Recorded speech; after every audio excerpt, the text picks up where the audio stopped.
Estamos aquí en Función Cine con los directores de La Noche Están Marchándose Ya, que han tenido un paso, es la ópera prima, son directores argentinos, y en general, ¿cómo se sienten de estar en el Festival de Cine de Lima? Bueno, por un lado muy felices, muy honrados de que el festival nos haya invitado. Es nuestra primera vez participando con una película acá y la verdad que también sorprendidos porque es un festival que no conocíamos y que tiene un público muy cinéfilo, muy afín al tema de nuestra película y también que tiene 30 años ya. No es poca cosa. Justo en entrevistas anteriores comentaron que la realidad que se vive en el cineclub municipal, donde ustedes son de Córdoba, es muy distinta a la que se ve retratada en la película. ¿Por qué tomar esa decisión? Porque, porque la película nuestra un poco es hija del contexto político actual de la Argentina, que es digo que básicamente es la imposición de una ideología de derecha a partir de que la libertad avanza y Milei gana las elecciones, y independientemente de que un poco excepcionalmente el Cineclub Hugo del Carril, que es un espacio público, está gozando de muy buena salud y está en un buen momento de crecimiento, de consagración, en donde hay una gran renovación de público, donde la gente joven se mezcla con la gente vieja y realmente se ha vuelto un lugar de la gente, o sea, un espacio público verdadero. La regla en relación a todos los, sí, a todas las instituciones que deberían generar condiciones de vida alrededor de la cultura buenas para la sociedad es bien la contraria en la Argentina en general, justamente porque los gobiernos de derecha creen que la cultura es un gasto innecesario. Entonces, nosotros un poco lo que intentamos hacer en la película fue a través de la ficción encarnar una pesadilla, la peor pesadilla que se nos podía ocurrir, que era que ese cineclub, que es un poco el lugar un lugar fundamental para nuestra vida, un lugar que nos hace muy felices, desapareciera. Eso fue un poco la idea. Claro, y el personaje de Pelu afronta un poco la realidad de muchos ciudadanos argentinos en la actualidad, que es la precariedad laboral, el hecho que justamente inicia la película él siendo un proyeccionista y luego que es despedido y bueno, tiene un trabajo de seguridad en las noches, y luego es acompañado por otras personas también que tienen esa misma condición, quizás de una condición laboral, ¿no? En este caso, justo hay los compañeros que también son desempleados y también la señorita que trabaja en contenido, ¿no? De OnlyFans. Eh, ¿Por qué la decisión de que sean estos personajes justamente los personajes que acompañan en las noches al personaje de Pelu? Porque la película tiene una premisa básica que es qué pasa cuando un lugar como un cine empieza a ser ocupado por gente que no va a ver películas y ese cine empieza a ser utilizado para otras cosas. Y eso es como una premisa narrativa que a nosotros nos fue disparando ciertas ideas también para empujar la película hacia esa dimensión más fantástica y más de comedia. Y en ese sentido nos interesaba, nada, trabajadores precarizados como los naranjitas, que los naranjitas son en Argentina los cuidacoches de Córdoba, que básicamente es gente que está en la calle y te ayuda a estacionar o te cuida el auto y lo limpia también mientras vos estás haciendo cosas. Y después la otra dimensión era la de creación de contenido, porque de alguna manera es afín a algo que se promueve mucho desde estas nuevas derechas, que es este fenómeno del trabajo, ¿Freelance? sí, del emprendedurismo, le decimos nosotros, de emprender un trabajo independiente porque sos tu propio jefe y qué sé yo, que son como nuevas formas de trabajo que tienen que ver con las nuevas tecnologías, con las redes sociales, con la creación de contenidos, con lo digital, y que eso se contrapone también al mundo del trabajo que conoce Pelu, que es el mundo de los asalariados, algo que tiene más que ver con el siglo XX que con el siglo XXI ya. El Cineclub de Córdoba se vuelve un personaje más en la película. ¿Cómo fue el proceso de transformar un espacio que ustedes recurren, ¿no? Normalmente en un set de grabación? Fue muy divertido, o sea, fue algo que nos hizo bastante felices y que nos motivaba mucho a hacer la película y que tenía un poco que ver con, o mucho que ver con nuestras ganas de que la película fuera una película que se acercara lo más posible a lo que nos gusta ver en las películas a nosotros, que tiene que ver con nuestra educación sentimental, si se quiere, que tiene que ver con el cine de género, con el cine narrativo, con el cine que de alguna manera aspira y promueve la imaginación dentro de la narración, ¿no? Entonces, no se trataba solamente como de ser como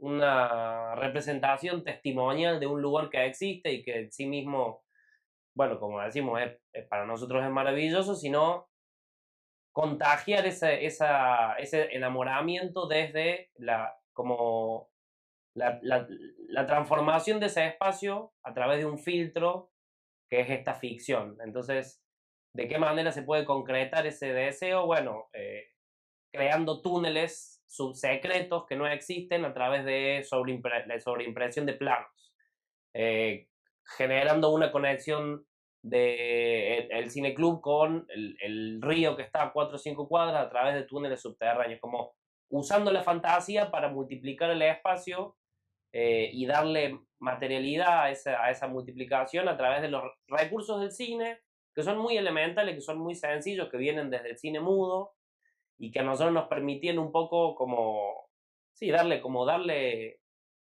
carnadura, si se quiere, como a este deseo de la ficción, ¿no?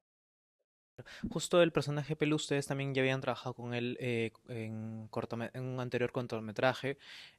¿Cuál fue quizás los retos en el rodaje, considerando que en entrevistas anteriores mencionaron que había muy bajo presupuesto y que por eso también la decisión artística de que sea filmada en blanco y negro? Creo que el look queda genial también para la película, de hecho, pero en general, ¿cuáles dirían que fueron los principales retos que tuvieron en el rodaje o quizás en la postproducción o en la preproducción? Como reto realizativo, creo que quizá hacer que el rodaje fuera una instancia eficiente en el sentido de que filmábamos de noche, cuando el cineclub estaba cerrado, cuando terminaban las funciones, y, y por el mismo motivo, como Octavio, el protagonista, es el verdadero protagonista del cine, necesitábamos que cuando nosotros filmáramos, él tuviera días de franco. Entonces era un proceso muy desgastante para él, porque filmaba un día, descansaba un día, proyectaba un día, filmaba un día, descansaba un día. Y, y por otra parte, las jornadas, si bien no eran muy largas, porque duraban 8 o 9 horas, sí que había que tener un ritmo de rodaje muy aceitado. Y la película en general tiende a tener varios planos y fue filmada en muy pocos días. Digo, la filmamos en 20 jornadas. Entonces quizás ese fue un desafío realizativo, el poder poner a punto nuestras ideas para aprovechar al máximo el tiempo. Pero después también, digo, por sus mismas características de producción, que es una película que desde el momento en que apareció el dinero para hacerla hasta que escribimos el guión y empezamos la preproducción pasaron 6 semanas, o sea, fue muy rápido.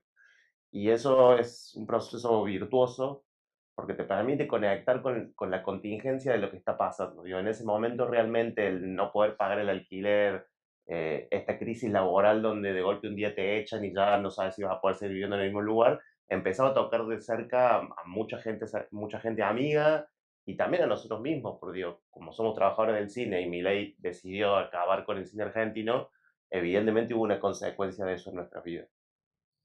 Diríamos que hacer cine en estos tiempos donde las derechas están asumiendo nuevos gobiernos, de hecho tanto en Argentina, en nuestro país también, la cultura es un refugio más como un espacio también de denuncia o de Eh, No, no. O sea, puede ser, digo, no digo que no es taxativo, pero nosotros sí que es algo digo, ¿por qué? O sea, ¿por qué no? Porque hay esta figura de la resistencia o del refugio se usa mucho para pensar el cine, la cinefilia. De hecho, en nuestra película hay un personaje que se llama Maxi, que es un naranjita cinéfilo que en un momento tiene como un momento de declaración en donde él, como de manera confesional, dice que él siempre le huyó a la realidad como si fuera la muerte. Como hay una idea ahí dando vuelta, que es como una especie de idea en torno al cinéfilo, que es una persona que encuentra en el cine un lugar para poder mantenerse a salvo como de los embates de la realidad, que para nosotros no, o sea, nunca fue de hecho eso la cinefilia. O sea, en nuestra educación, en la vida que nos tocó con las películas, la cinefilia no fue para nada eso. De hecho, fue más bien lo contrario en el sentido de que no que no nos cuidara, porque sí creo que hubo algo de la cinefilia que nos cuidó, pero sí que fue un lugar donde nos pudimos conectar con la vida. O sea, lejos de aislarnos del mundo, fue un lugar donde aprendimos a disfrutar del mundo. O sea, la conexión tiene que ver con el placer también, no solamente con la lucha, con la responsabilidad de corregir el mundo, ¿no? Sino también muchas veces es un lugar donde uno puede aprender a entender el mundo. Y eso es muy, muy, muy, muy generoso de la cinefilia. Es una versión de la cinefilia que es muy gratificante, que es muy generosa y que para nosotros un poco eh, es la razón por la que vale la pena defender de alguna manera un modo de vida comunitario que en la cinefilia se expresa muy bien. Por eso la película eh, creo que tiene la confianza y la sencillez de poder mezclar gente y películas de todo tipo sin, sin caer víctimas del prejuicio de que hay cierto cine para cierta gente y otro que no, digamos. En realidad es una sala, hay una pantalla y uno se encuentra con las películas y con gente y puede compartir eso, digamos. Claro, y y democratizarlo también para que todos puedan tener acceso Sí, a ese tipo al arte. Y en general, ustedes como cineastas, o en general en su carrera en el cine, ¿cuáles han sido sus referentes? ¿Tienen quizás algún director, película en la cual usan un poco también para expresarlo en su cine como referencia? O quizás un placer personal que ustedes puedan tener viendo algún tipo de director o que le gustaría recomendar al público. Eh, o sea, referencias, digo, referencias a las que nos gustaría parecernos hay muchísimas. Me parece que hay algo de nuestra educación sentimental que tiene que ver con que lo que nos gusta es ver películas. Digo, lo primero que nos gustó, lo primero que nos llamó la atención y lo que quisimos hacer fue ver películas. Después la vida también nos llevó a que si nosotros queríamos existir en ese mundo de las películas, teníamos que buscar un trabajo, un oficio, y bueno, lo hicimos. Pero yo si pudiera elegiría como trabajo ver películas, porque disfruto lo que el cine me regala como fragmentos de cosas que siento que pueden tener un eco en la vida y que además te ofrecen una perspectiva de cómo ver todo esto que estábamos hablando. Digamos. Por eso también decíamos que no es un refugio, porque en realidad es un lugar como para revisar de nuevo la perspectiva de nuestra vida, de nuestra sociedad, de cómo podemos hacer para que esta derecha que, por ejemplo, va avanzando, finalmente se termine. Y para eso hace falta una construcción política. Pero volviendo a la pregunta, perdón, me fui por las ramas. Eh, eh, nosotros hablamos mucho de Renoir en nuestra película, de Jean Renoir, que es un cineasta francés. Bueno, tenemos un gusto particular por Ozu, a Rami le gusta mucho John Ford, el cine clásico americano. Ahora, desde hace un tiempo empezamos a descubrir el cine argentino porque, digamos, la cinefilia a veces también tiene esta cosa un poco cipaya de mirar el cine francés, el cine norteamericano o el cine de otros lugares y de pronto estamos revisando cine argentino y, no sé, yo no conocía a Hugo del Carril y por un ciclo que hubo en el cine Hugo del Carril descubrí que era un gran cineasta argentino. eh, sí, sí, todo eso. Pero pero hay mucho, como que nosotros tenemos una vida, una cinefilia media omnívora, digamos. Donde hemos probado un poco de todo y sí, en general yo siento, digo, me gustan muchas cosas.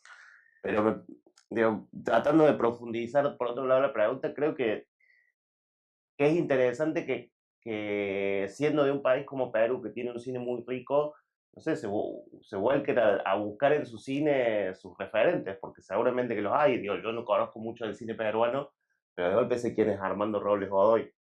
Entonces, digo, como revisar también siempre la historia propia, porque ahí hay mucha riqueza.